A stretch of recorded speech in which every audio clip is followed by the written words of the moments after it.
First off, I've been videotaping this whole time. And guys, that really sucks. My hand is screaming right now.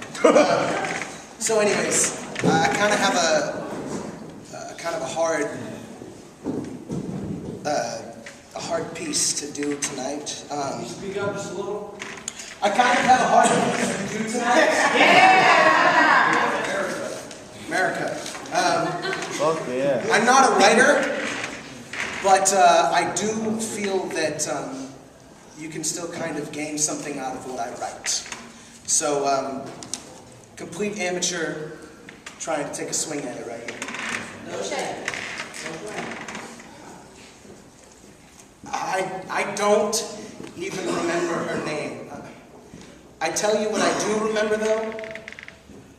I remember everyone calling her names. Names like Big Nasty and Freak, Giant, Tall.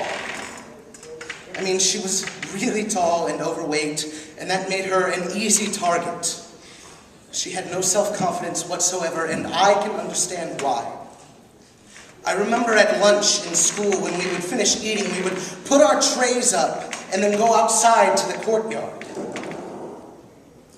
I think her name was Jessica. Jessica would walk outside, and almost instantly, everyone would start yelling, "Here comes Big Nasty!" It's not funny, guys. Our immature selves would scream and run to the other side of the courtyard, and I remember thinking that people were being incredibly harsh. I could see it in her eyes, though she never cried. She never once cried. I could see that she wanted to. She always had her head down, and some days she would even respond and fight back. I knew it was wrong, and I knew what she was going through. I had people make fun of me all the time. I knew what it was like to walk into a room and know that they were talking about you. You walk in, and instantly it gets really quiet, and all of a sudden everybody bursts out and starts laughing. I remember going through 8 hours of hell every day. The only people I connected with, or the only people that I had in common, were adults. Or fictional characters like Harry Potter and the Lord of the Rings. I knew that I probably shared so much in common with her. I could imagine us talking for hours about what we had to put up with all these immature assholes every day. I could see how everyone treated her, and I hate to admit it, but I felt relieved.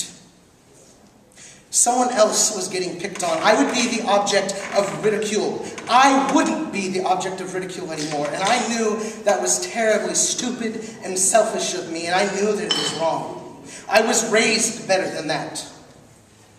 I felt so unhappy, and I felt so upset that people were doing this to her, but at the same time, I was glad. If all of the attention was on her, that meant that I would be left alone. I could go unnoticed. And somehow everything would turn out all right for me. We broke for Christmas break, and about 3 weeks after, the ridicule started up again for her. Literally everyone in the lunchroom got in on it this time. I remember this kid walking up to her very slowly, and all of a sudden he would smash a tray over her head. It got insanely quiet in the room.